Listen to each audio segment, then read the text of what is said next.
to the gorgeous city of Melbourne in Victoria, Australia for the 5th WTBA Asian Schools Championships.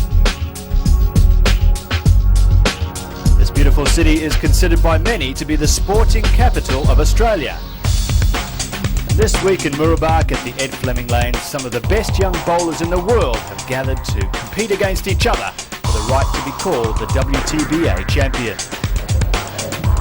Some fine young talents on show then. Tenpin bowling, one of the fastest growing sports in the world.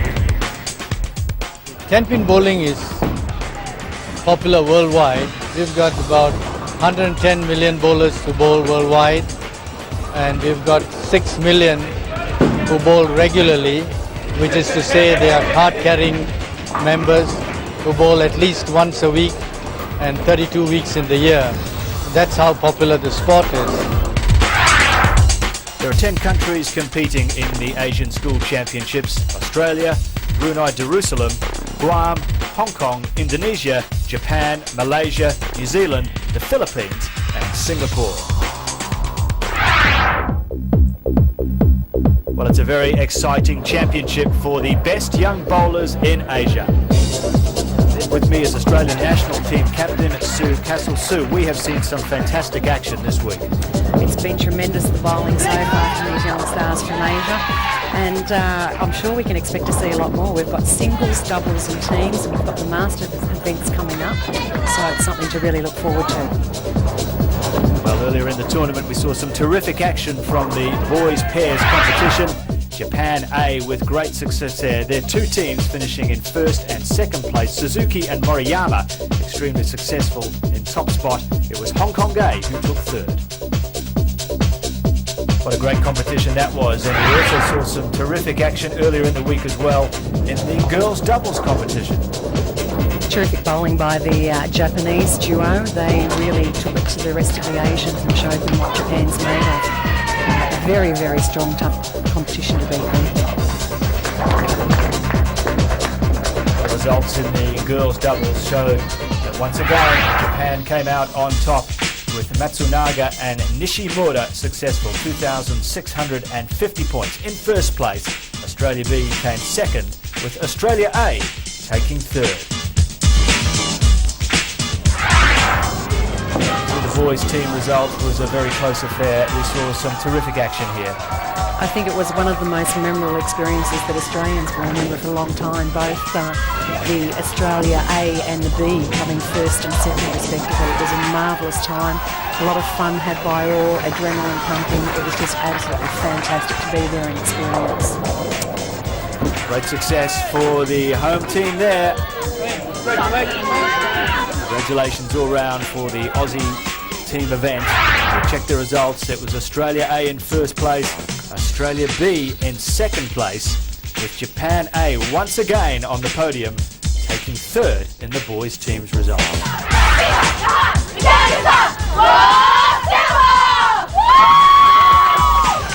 And we've had a lot of high games bowled by the girls also this week. We've seen a lot of records broken, and if this is the talent of the future in women's bowling, then it might be time for me to retire. I think these girls are absolutely fantastic. Yes, what a great competition it was in the girls' teams. It was Malaysia A taking first place, only just though ahead of the Australian A team, and Malaysia B finished third. So we have seen some top talent this week here in Mooroolbark, but now it's time for the Boys Masters final.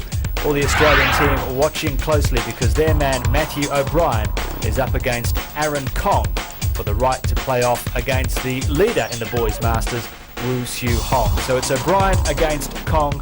So both of these bowlers have performed magnificently during the week. We are in for a great contest here. I'm sure we're going to see some exceptional bowling, some very close matches. Both Aaron and Matt equally compared with their bowling abilities during the week. They're both averaging around about the same, 225 for the tournament to date. So I think we can expect an exceptionally close match. So that's the first bowl from Aaron Kong. A bit disappointed that that last pin didn't drop. He's a pretty cool customer, this young man. He's got a great future ahead of him.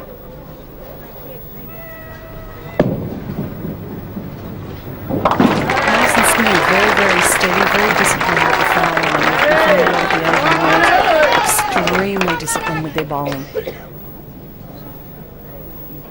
Well, up against Aaron Kong today is the Australian Matthew O'Brien. He's got a fair bit of support in the crowd, as you can see, with the Australian shirts and tracksuits in the background. Finished in second place in the Masters competition so far, so perhaps a slight favourite in this event, but there is not much in it at all. There's his first ball. That's a tremendous ball for a first ball on TV, with the nerves going, the adrenaline pumping, trying to stay focused. I don't think you can throw a much better shot than that first up. I think we've got to remember too that these young men are literally that. They're still teenagers. This is all new and exciting for them. There's the pressure of the crowd and the television. And that's a great start to settle the nerves from Matthew O'Brien.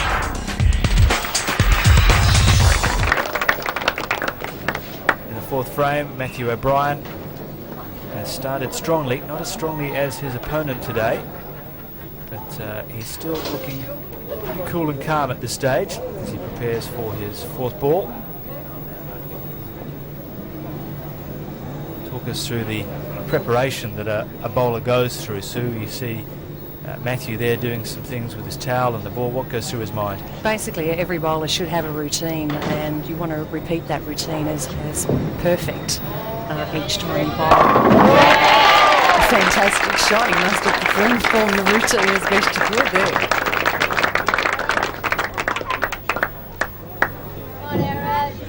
See there again, very solid at the foul line, through the ball. He's bowling with a bit of confidence there at the moment. Yes, that's a great ball there from Matthew O'Brien. Now Aaron Kong, how can he respond to that? Very well the last few, but that's not a good one from him. No, that shot was a lot wider. What we call wider is he's actually thrown the ball more to the right of the area that he's playing at the moment, and there was just no way that ball was going to come back and hit the head pin. And what it does, it makes it very difficult for Aaron to get his spare. Let's see how he goes with this one. No, it was a hard bowl.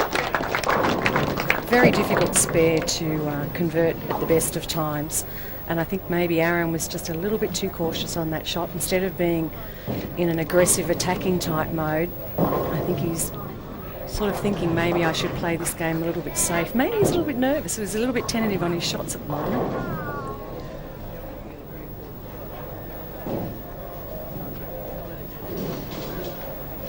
Aaron Kong, the only player in the competition so far to a perfect score of 300. What a great performance that was. And he looks like he's got his game back on track now.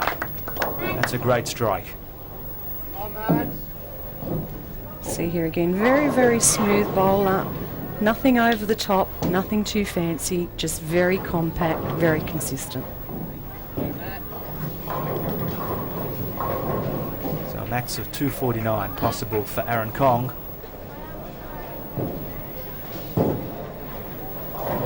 Matthew O'Brien has the routine worked for him this time. It's all concentration. It certainly has. That's another That strike. was a fantastic shot there by Matt. Well done, fantastic. But he needed that strike right at that time. Puts the pressure back on Aaron at the moment. You can see here. Oh, he just executes that shot fantastically. I mean, it's straight textbook.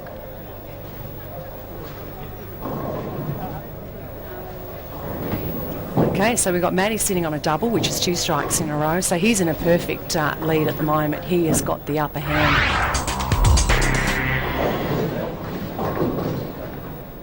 Oh, we're down to the vital 10th frame. I mean, can this game get any better? This is unbelievable. This is the sort of stuff that you dream of.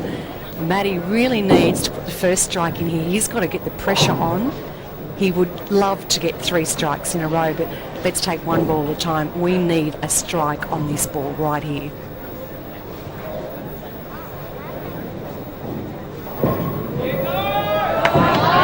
Oh, fantastic. We'll talk about handling the pressure. You called for it, Sue, and he responded. Both players can get a maximum of 205. And that is just a terrific ball I tell you what, the scoring doesn't sound that high, does it? 205, but every ball these guys have bowled has been fantastic. I've been on my edge the whole time, every ball that's been bowled. Oh, wow. 2 more balls to go. Let's hope that he can put a real finish on this one. We need 1 more. I wonder what Aaron's doing. I wonder whether he's sitting there watching what Matt's going to do or whether he's got his head down. There we go. He's sort of talking to his coach, sussing out the score. Oh, that's a great shot. Ah, there's a bit of emotion. He is really pumped up for this. I don't think he's the kind of guy that really gets too excited. He's just too focused and too concentrating too hard. But that was another great ball. Can't throw much better than that. 1 remaining for Matt O'Brien. Can he get that maximum of 205?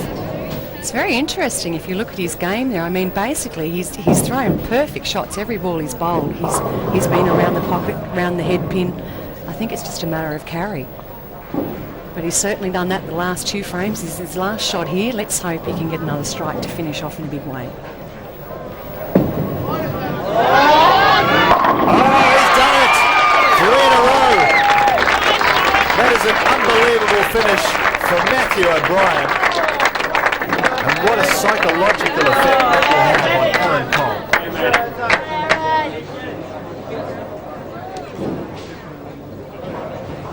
He's done the hard work now. He can take a sip of his drink, sit back and go, it's over to you. Let's see what you can do now, Aaron. And I don't think this guy will be too phased. I think he'll just get up there and bowl good shots. He's pretty cool, isn't he? Oh, yeah, fantastic. That's what. He's got 2 to go. Okay, so Aaron does have to get the next 2 strikes. If he gets the next 2 strikes, we've got a tied game on our hand, but the pressure is all on Aaron at the moment. Like I said, still needs 2 more, so he's got 1 to go. First, let's see if he can get that one, and then let's see what happens in the last ball. He's still got that beautiful smooth action, even though the pressure is right on. See, Aaron's got his own routine. He goes through wiping the ball, probably talking to himself, making sure he's 100% confident before he gets up on the lane. His coach looks more nervous than he does. Can he come up with another one? He can! Gee, it looked like that ball was going a little bit high there. It just looked like it right at the last minute. It just snapped the back end. Thought maybe it was going to leave a 4 pin. It was carrying a little bit high, but he was pretty lucky. We see here the ball's coming through, just darts, just a fraction high, but managed to carry it all. So, oh wow, this is it, last ball. Last ball, he needs a strike to tie the game. His last 3 balls have been strikes. Matt's still smiling. He is. Well, he knows he's in a good position. Oh, he likes that shot. And oh, he's missed it. 1 pin standing. And that will be a 1-point victory to Matthew O'Brien. But what a brilliant contest that was. I don't think we are ever going to see a match in bowling history as good as that unless both people are going to throw 300 each. Well, let's confirm it. Matthew O'Brien, 205. A 1-point victor over Aaron Kong on 204. Unbelievable stuff here. Matthew, your first game on television, you struck out all in the 10th. Fantastic finish. Yeah, it was. I'm really happy just to get through to the final. We both threw some good shots. Couldn't have asked for a more exciting finish, I don't think. And Woo Soo Hong is the #1 bowler in Asia. Anything going through your mind going into this match? No, just basically I just want to throw some good solid shots and we'll see who comes out the winner.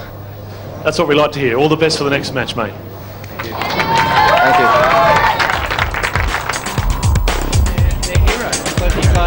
Joining the young bowlers in Melbourne, the very successful 1998 Australian Commonwealth Games team, here to do some mentoring.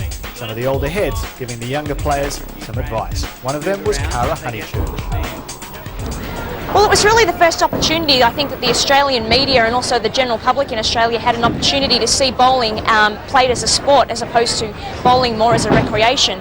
So it was fantastic for us to get some exposure.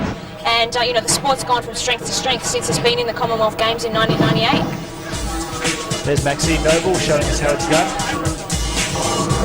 Great to see this very successful 1998 Commonwealth Games team but competing against some of the young talents of the future. Michael Muir, still a member of the Australian team now. He really enjoyed himself. Frank Ryan showed us what he can do as well.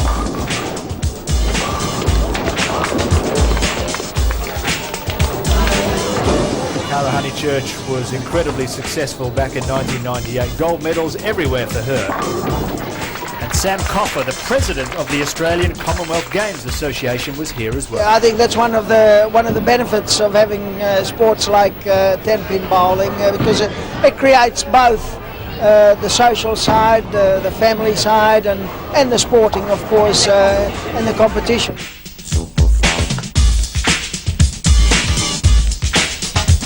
Well, more great bowling action coming up shortly. We're going to take a break and be back with more in a moment.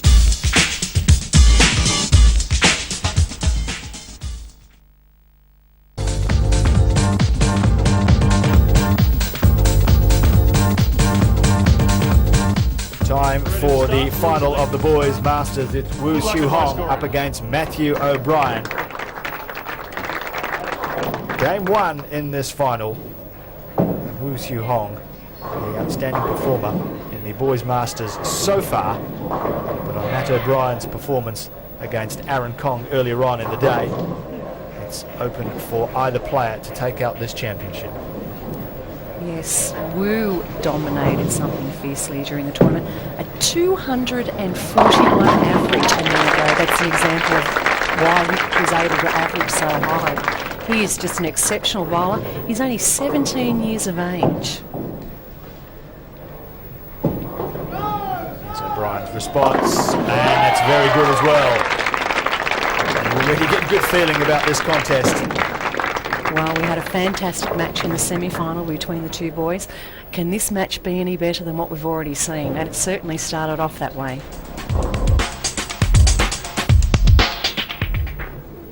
So at the start of the fifth frame, Woo Siu Hong and O'Brien are matching it strike for strike at the moment. Just 2 pins in it. O'Brien with that slight advantage as Hong comes to the line. He's another bowler, Sue, that looks ice cool. Certainly taking his time. Of course, it's very important. You don't want to make any mistakes. So he's setting himself up, making sure everything's 100% correct before he even takes his first step. Very, very good in the concentration department. As you can see there, he's bowled his shot, puts his head down. That one's over and done with. Let's see and think about the next one. So 3 strikes in a row there for Hong. O'Brien also aiming for 3 in a row. Oh, and he comes up with it as well. Oh, that was a late fall on the tenpin there. I think he might have held his breath waiting for that one to go over. Threw a very good shot. He's just sort of a little bit hesitant, thinking, is it? Is it? Yes, it does.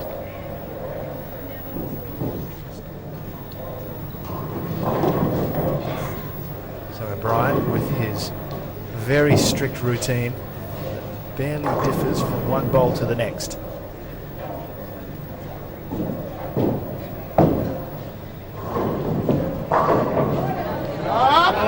There's another one. No, he's just Yes, yes, yes, yes! If anything's going to boost your confidence, I think that shot is going to. It hits, we wait, we think, no, he's left the 10 pin, but we just get that little pin called the messenger, going round, going round. Lucky those machines aren't too quick on resetting. You certainly get the feeling that luck is on your side when that sort of thing happens. So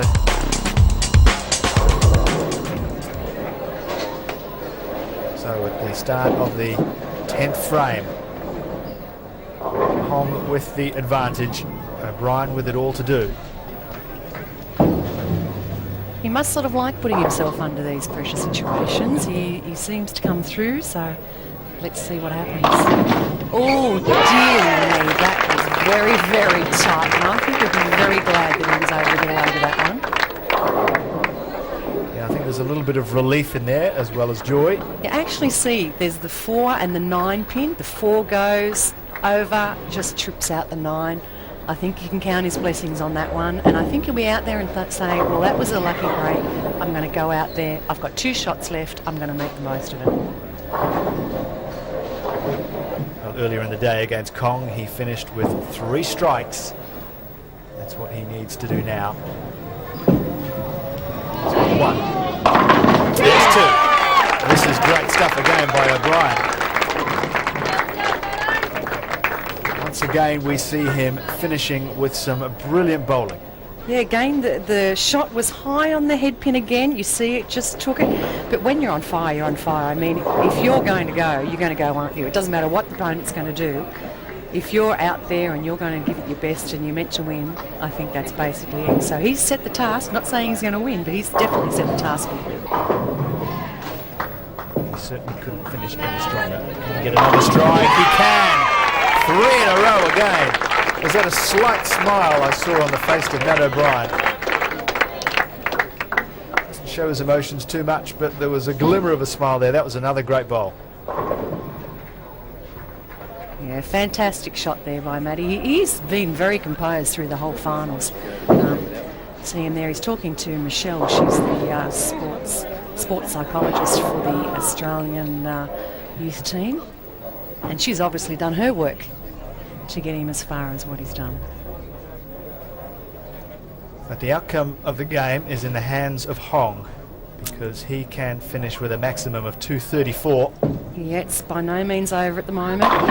Oh dear, that was a very good shot. Probably just didn't come up as sharp as what he would have liked at the back, and he was left with the tenpin, unfortunately. So, yeah, just sort of deflected just a fraction. You would have liked that pin in the gutter to have tapped the 10 pin and taken it, but wasn't meant to be, unfortunately.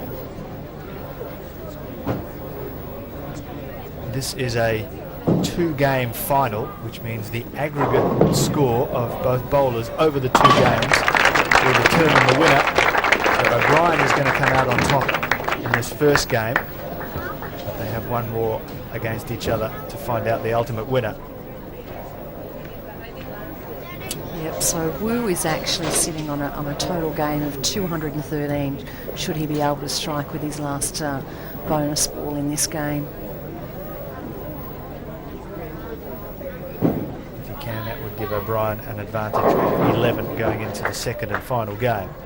So it's important that Hong gets as much as he can in this first game. And he's done it. He's finished with a strike. That's a great tribute to his concentration after dropping that one earlier. So 213 he finishes on. O'Brien finishes on 224.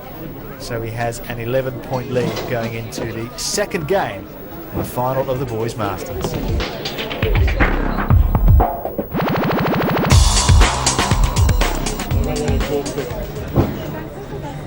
Game 2, Matthew O'Brien starting off, representing Australia. 11-point lead. It's a great confidence booster for him. So how does he approach this match, knowing that he does have a slight advantage? Well, knowing Matt, and we saw there he's working with Michelle, the sports psychologist with the Australian team, he would be taking 1 frame at a time. He'd be forgetting every ball that he's bowled before this and just taking it 1 at a time, making the best shot he could for each shot. Oh, that is not what you like to see.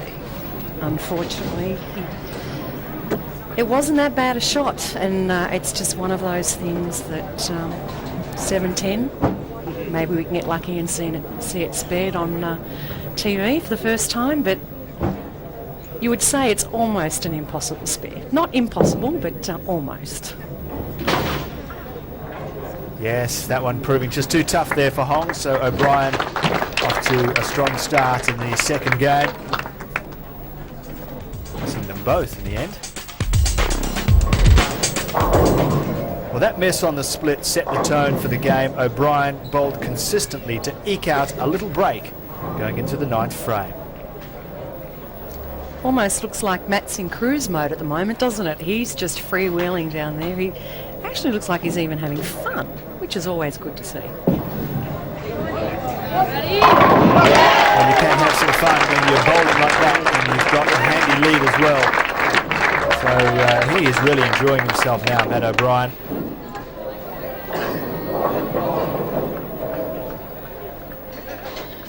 Consistent all the way through this match.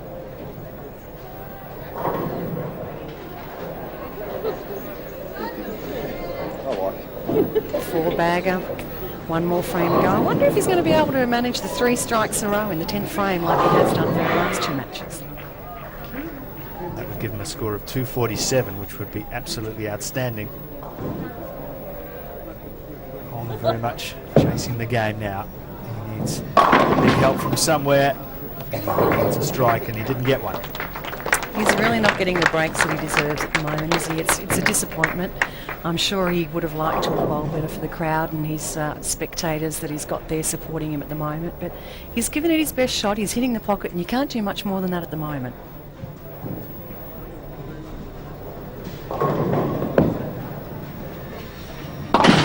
Picks up the spare very easily indeed, but he's got that look on his face. He knows that he's going to finish second here.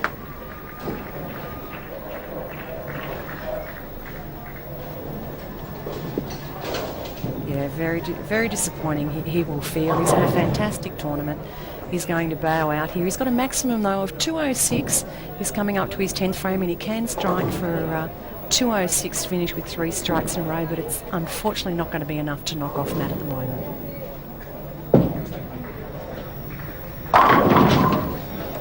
Again, I mean, what can you say to that? He's hitting the pocket, he's throwing good shots. He knows he's throwing good shots, but it's a bit like karma, isn't it? Must have meant to be. He just sort of is doing everything by the book.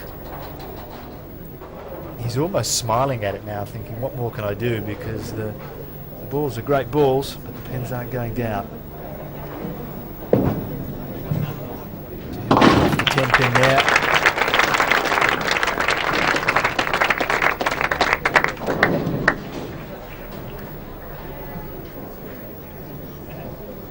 He's been the outstanding bowler in this competition throughout the week here in Melbourne. Certainly has. He's an honour to his country. He should be very proud. He's had an excellent tournament, and we'll be seeing more of him. This won't be the last time we'll be seeing him on TV. Yeah, and he finishes with a strike as well. Finally, he says, I'll get one. It's almost a sigh of relief. At last, I finally got it. It finally went over. A little bit too late though for Woo Hong. His coach can be philosophical about it all now because the contest is over. He finishes on 195. And all that remains now is for us to see how high O'Brien can go. It's interesting looking at that scoreboard of Woo's. I think he basically hit the pocket every time he bowled in that game, and he was just unfortunate enough to leave a split in the first frame. It was a very light hit by that there. Very light. I think we might have just lost the concentration a little bit, sort of waned off a bit. Understandable in a way. He knows he's won. Just relaxes slightly. Loses the focus a fraction. He's such a competitor though, Sue. He'd want to finish strongly. He'd like the crowd to go up and finish on a strike and finish on a great note in front of his home crowd here. Well, he does have to realise that this, this will be the last ball that he will bowl in an Asian Zone Schools Championship. So he'd want to be making it the best one he could possibly throw. And he does. And he picks up his spare. So this will be the last bowl that we see Matty bowl. It's now 18, so he won't be eligible for the next schools competition next year. And what is the next stage in the development of an 18-year-old outstanding 10-pin bowler, Sue? 18-year-old, he'll be looking at going on and trying out for the Australian youth team. Once they get over 23, then they have to venture into the adult ranks for the adult Australian team. So he's still got quite a few years of competitive youth bowling ahead of him. Oh, he just can't quite finish on a strike. But it doesn't really matter because Matthew O'Brien has been quite brilliant in the final. So consistent with a very steady nerve to match as well. And the Australian takes out the boys' Masters final. He had an overall aggregate lead of 40 over the 2 games in the final. 11 in the first, 29 in the second. And as fans start to sing the Aussie anthem made famous in the Sydney 2000 Olympic Games, there's confirmation of the final score, 448 to 408. First place to O'Brien of Australia.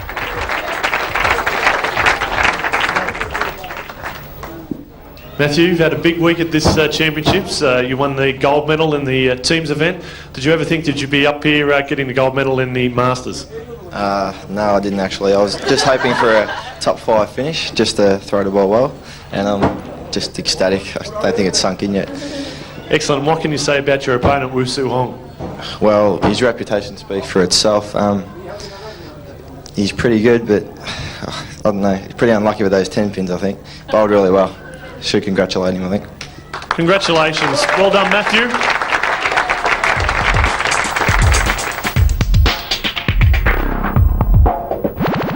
Well, here's the results from the Girls Masters final. In first place from Malaysia, Yazliza Razlin with 3713 points. Second was Jiachi Lim, also of Malaysia. And third was Jade Flanagan of Australia. So Jiachi Lim of Malaysia will play Jade Flanagan of Australia for the right to play Yazliza Razlin in the final.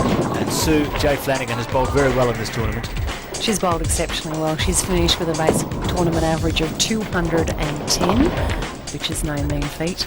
She's actually excelled. She's done really well. Jiachi Lim, another representative. What a strong nation Malaysia are when it comes to Tenpin bowling. They're right up there, probably one of the top 2 nations in Asia as far as bowling goes. She finished with a 205 average, personal high score of 279, so this should be a fantastic match. Just 16 years of age as well, Jiachi Lim. Gets a final bit of a word of advice from her coach, but Jade Flanagan of Australia will start the match off.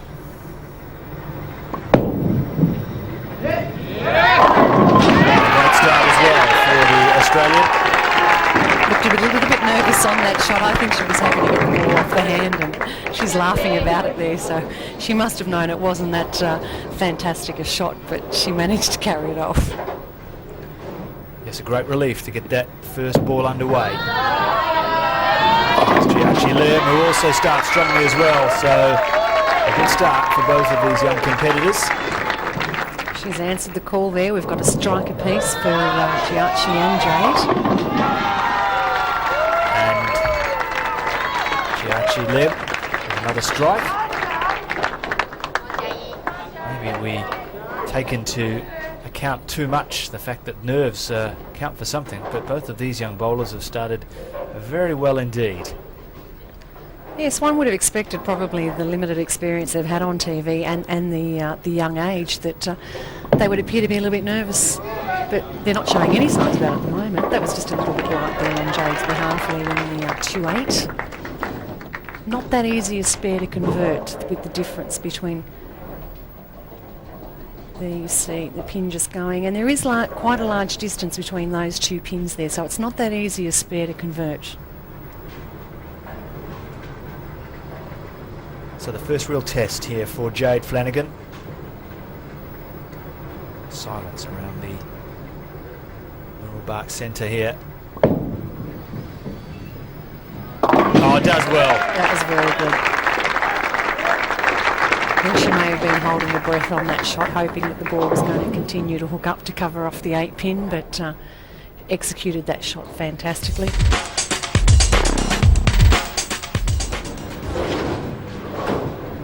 So coming into the 9th frame, max of 220 possible for Jade Flanagan.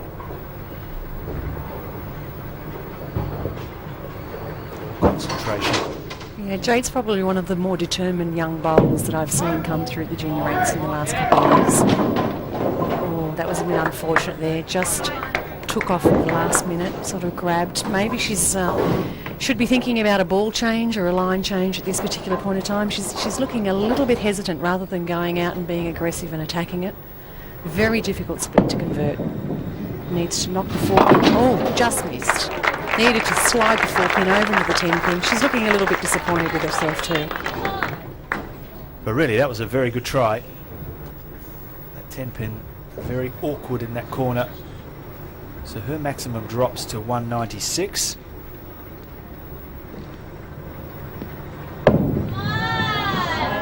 Giachi come up with, and that is a great strike.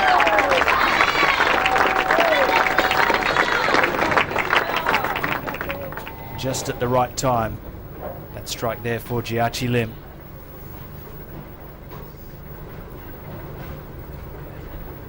Okay, so we've got a possible 233 should Giachi manage to strike out here. She's in her last frame at the moment, sitting on a double, so she really is in quite a demanding position over Jade at the moment. And that's a great ball. And that really seals it for Giachi Lim. Maximum of 233. 3 strikes in a row. She's been very composed during this game. All the Asians, excellent mental game. Very focused. Notice the routine. They do the same thing over and over again. Those eyes never move from the target that they're approaching.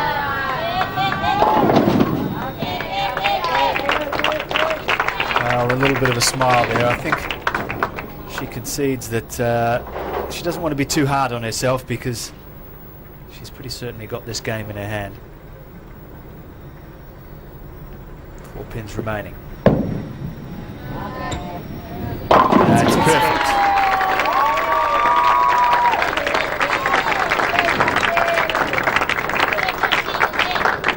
So celebrations for Giachi Lim finishes on 219. The crowd is a massive green and gold there. It just depends on whether it's Malaysia or Australia.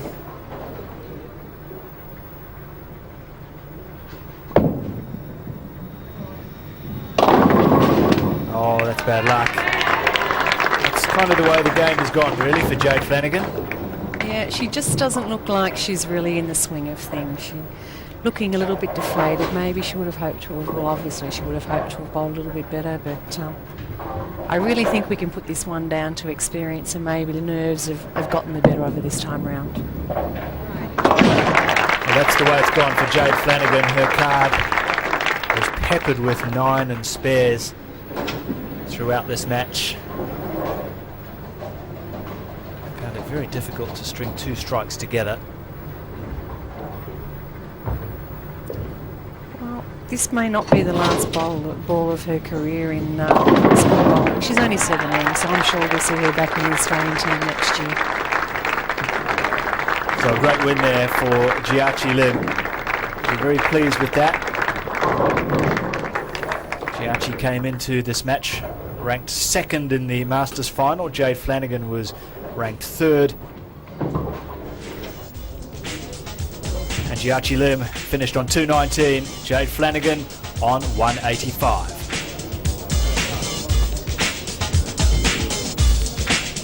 We'll be back in a moment with the final between Razlan and Lim.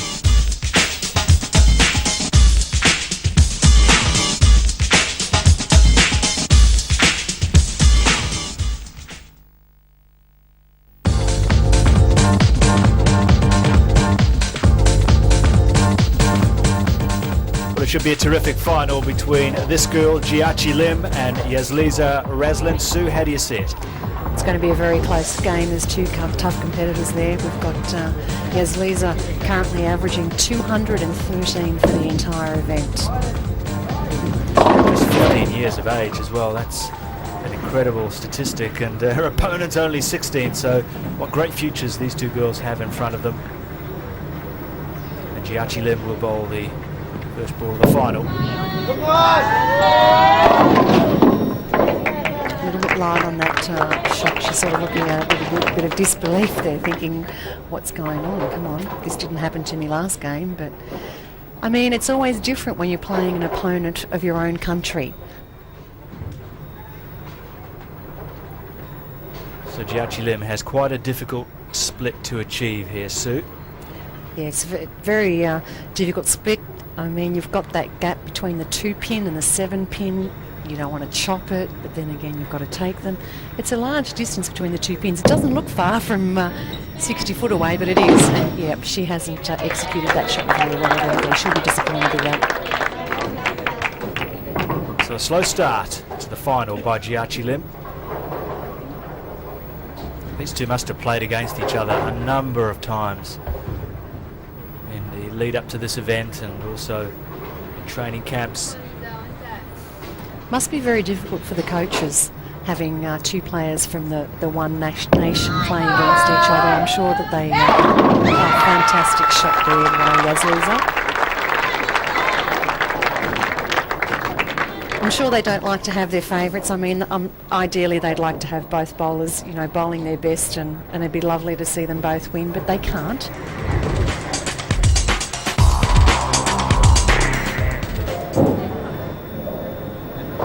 We pick up the game in the 10th frame. Both players have had somewhat sloppy games, with Razlan only managing strikes twice in the first and third frames, and Lim not much better with strikes in the 7th and 9th. Oh, that looks like a good shot. Yeah, got the mix happening there. I think we're going to see a turnaround in this next game. This girl looks to me like she's fired up. She's really pumped up, ready to go and do something with the next game. What do you think of the technique here of Razlan, Sue? It's very regimental, very... Oh, we see our guys there on screen. They're getting carried away with the action. Yeah, good shot, good shot. Here's Lim and... Tried to answer, just couldn't get rid of that 8-pin.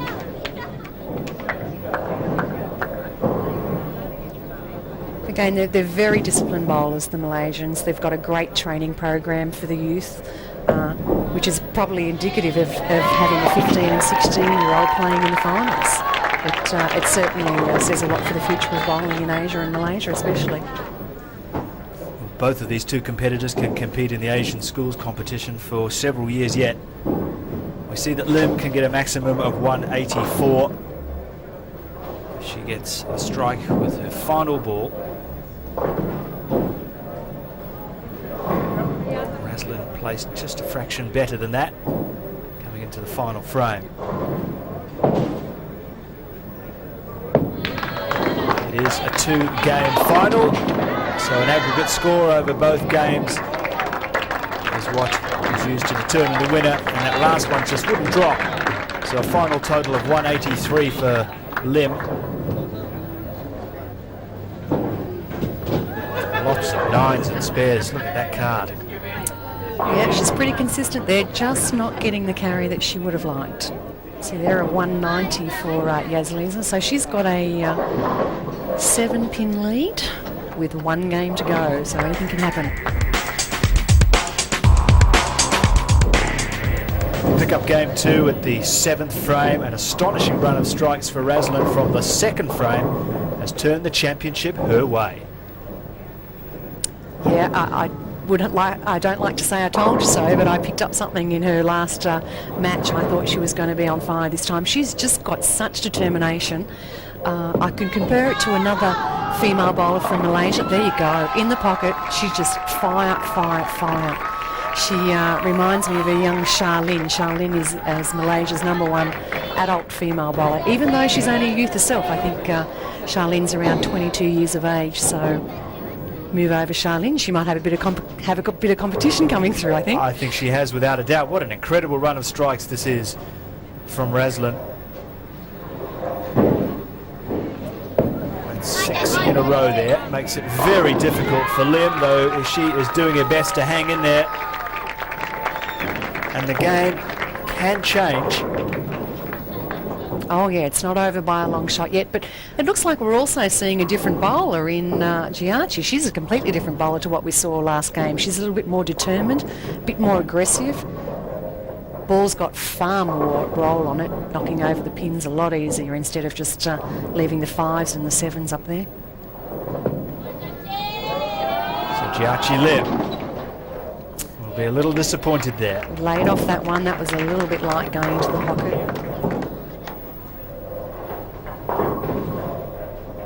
Really, Sue, it needs Yazliza Razlin to fall over here. She can only lose the game. She has such a good lead. She does have a fantastic lead, and with somebody of that mental ability, she is going to stay focused. She's out there having fun, and she's just enjoying every ball that she bowls. Jiachi Lim has got to try and keep the pressure on, which she does. It's a nice spare.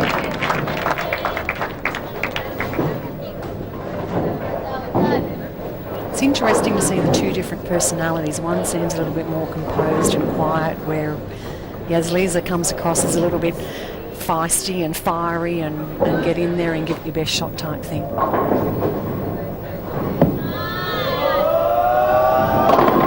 another one.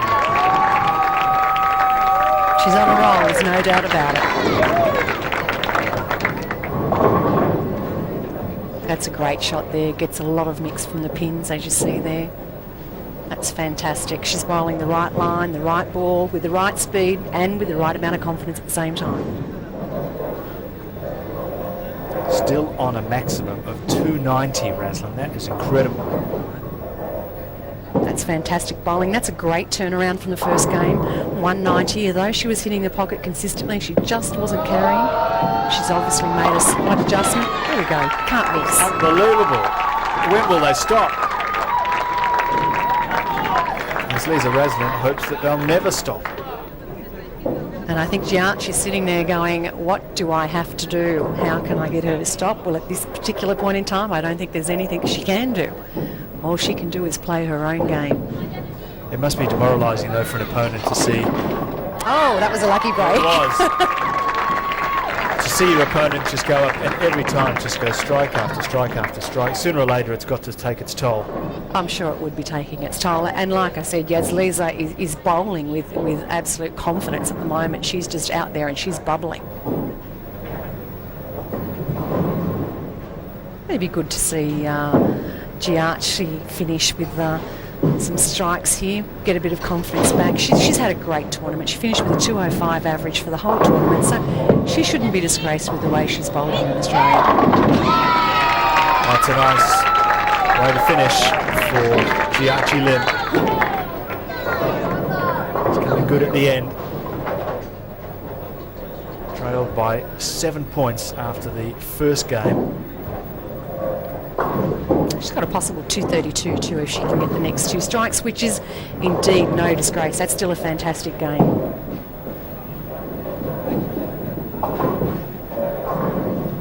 That is certainly a very good score indeed, but she just caught Razlin when she was absolutely red hot.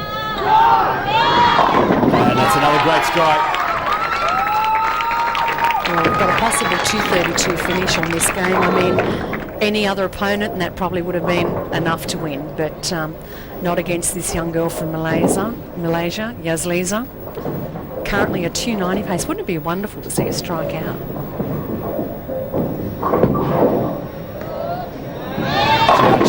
What a great finish that was. Fantastic finish. She's got to be happy with that. There's no disgrace with bowling any game. You know, 230 under TV, under the pressure of playing your own opponent from your own nation. She's done exceptionally well. She can be very proud of herself. Finished on 4 strikes. Can't do much better than that. Now the only question that's unanswered is just how good a score can Yazliza Razlin come up with here. Still taking her time, going through her routine. She is one of the bowlers out there this week that does take a little bit longer than usual. Gets herself focused. She's had 8 strikes in a row, and you can make that 9. It's almost like we've got a big channel from the foul line straight through to the 1-3 pocket, and she's just got to put a ball down there, and that's it. It's going straight in there. Yes, every ball seems identical to the last. And I think if the ball wouldn't knock the pins over, her screaming and her yelling would get to the pins anyway. Oh, that was bad luck. That's a terrific run there. The run had to come to an end at some stage, I guess. So there'll be no 290 score, but it will still be very impressive nonetheless.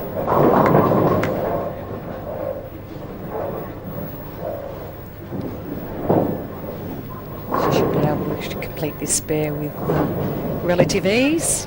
Gives it all a concentration. Fantastic moment. What a terrific performance that was by Yasliza Razlan. Remember that name, I'm sure you'll hear it in the future at all levels of Tenpin bowling in the world. A tremendous score of 279. Let's talk to our winner. Been a great week of bowling, but I think you left your highest game to the final match. Yeah, I think I'm lucky this game because I really felt confident in this with my bowling these few days, especially during the Masters. Yeah, I felt very confident. Well, what a terrific week's bowling it's been. We'd like to thank the sponsors of the WTBA Asian Schools Championships. I'm Paul Williams. With me was Sue Castle. Until next time, bye for now.